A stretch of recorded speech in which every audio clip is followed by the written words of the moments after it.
महाराष्ट्रात रिक्त झालेल्या बारामती व राहुरी पोटनिवडणुकीच्या आमदारांचा काल शपथविधी झाला। आपल्या वडिलांसारखा पेहराव करत मंगळवारी राहुरीचे नूतन आमदार अक्षय कर्डिले यांनी विधानसभेत शपथ घेतली।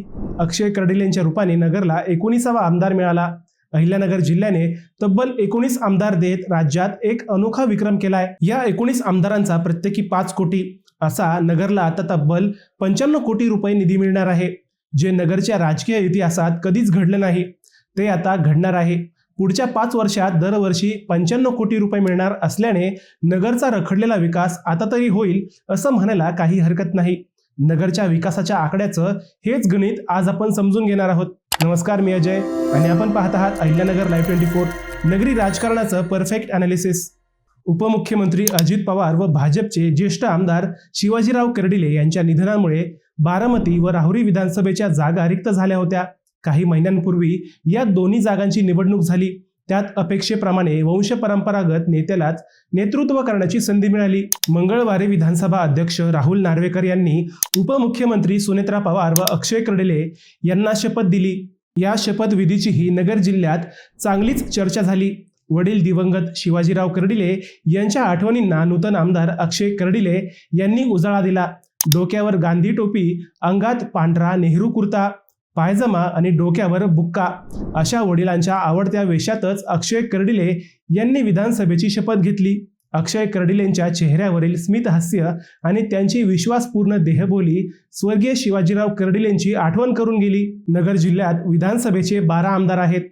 त्यात शिर्डीतून पालकमंत्री राधाकृष्ण विखे, संगमनेरमधून अमोल खताळ, कोपरगावमधून आशुतोष काळे, अकोल्यातून डॉक्टर किरण लहामटे, राहुरीतून अक्षय कर्डिले, श्रीरामपूरमधून हेमंत ओगले, नेवाशातून विठ्ठल लंघे, शेवगाव पाथर्डीतून मोनिका राजळे, कर्जत जामखेडमधून रोहित पवार, श्रीगोंद्यातून विक्रमसिंह पाचपुते, पारनेरमधून काशीनाथ दाते आणि नगर शहरातून आमदार संग्राम जगताप यांचा समावेश आहे। या 12 आमदारांशिवाय कर्जत जामखेडमधून सभापती प्राध्यापक राम शिंदे, श्रीगोंद्याचे अमित गोरखे, जामखेडचेच सुनील कर्जतकर, कोपरगावचे विवेक कोल्हे, पाथर्डीचे शिवाजीराव गर्जे, संगमनेरचे सत्यजित तांबे आणि राहुरीचे प्राजक्त तनपुरे यांना विधान परिषदेवर संधी मिळालेली आहे। इतिहासात पहिल्यांदाच कर्जत जामखेड मतदारसंघातून यावेळी 3 जणांना आमदार होण्याची संधी मिळाली आहे। याशिवाय पाथर्डी, कोपरगाव, राहुरी, श्रीगोंदा, संगमनेर या 5 तालुक्यातही प्रत्येकी 2 जणांना आमदार होण्याचं भाग्य लाभलंय। विधानसभेचे 12 आणि विधान परिषदेचे 7 असे तब्बल 19 आमदार सध्या नगर जिल्ह्यात आहेत। महाराष्ट्रातील विधानसभा आणि विधान परिषद सदस्यांना मिळणारा विकास निधी पाहिला तर एकट्या नगर जिल्ह्याला वर्षाला 95 कोटी रुपये येणार आहेत। विधानसभा व विधान परिषद सदस्याला नव्या विकास निधीनुसार दरवर्षी प्रत्येकी 5 कोटी रुपये मिळतात। म्हणजेच पुढची 5 वर्षे नगरला दरवर्षी 95 कोटी रुपयांचा विकास निधी मिळणार आहे। म्हणजेच कर्जत जामखेड तालुक्याला दरवर्षी 15 कोटी, तर पाथर्डी, कोपरगाव, संगमनेर, राहुरी आणि श्रीगोंदा या तालुक्यांना दरवर्षी 10 कोटींचा विकास निधी मिळणार आहे। इतर 7 तालुक्यांना प्रत्येकी 5 कोटी रुपये विकास निधी मिळणार आहे।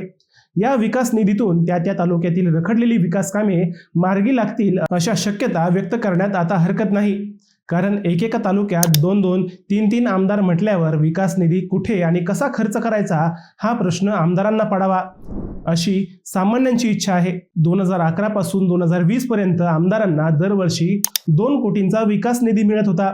त्यानंतर 2020 या वर्षी आमदारांच्या विकास निधीत 1 कोटींची वाढ करण्यात आली। त्या वर्षी आमदारांना 3 कोटींचा विकास निधी मिळाला।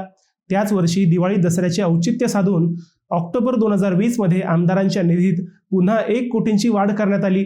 2021 व 22 या वर्षात आमदारांना 4 कोटींचा विकास निधी मिळाला।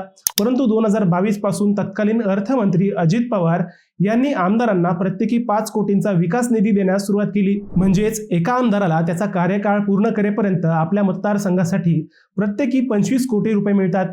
हाच हिशोब पाहिला तर नगर जिल्ह्याला पुढच्या 5 वर्षात थोडे ना थोडके 475 कोटी रुपये मिळतील। देशातील कोणत्याच जिल्ह्याला आजपर्यंत आमदारांच्या माध्यमातून एवढा विकास निधी मिळालेला नाही। नगर जिल्ह्याने हा एक प्रकारे विक्रमच केला आहे। फक्त या निधीतून नगरचा विकास होईल का, हाच काय तो प्रश्न आहे। अहिल्यानगर जिल्ह्याच्या विकासाला गती देणारे अनेक महत्त्वाचे रेल्वे, सिंचन आणि पायाभूत सुविधांचे प्रकल्प सध्या अपूर्ण आहेत।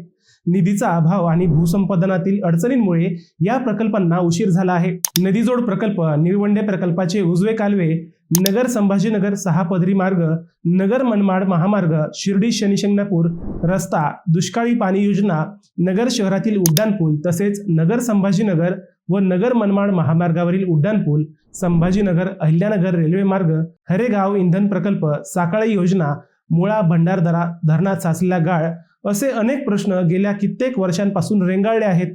हे सगळे पुढच्या 5 वर्षात सुटावेत अशी नगरकरांची अपेक्षा आहे. मित्रांनो, 475 कोटींच्या निधीतून नगर जिल्ह्यातील रखडलेले प्रश्न मार्गी लागतील का? आमदारांनी कोणकोणते प्रश्न मार्गी लावावेत असं तुम्हाला वाटतं? तुमचं उत्तर आम्हाला कमेंट करून नक्की कळवा. शिवाय व्हिडिओ आवडला असेल तर चॅनलला सबस्क्राईब करून व्हिडिओला लाईक करायला विसरू नका. पुन्हा भेटूया नव्या विषयावर. तोपर्यंत सप्रेम नमस्कार.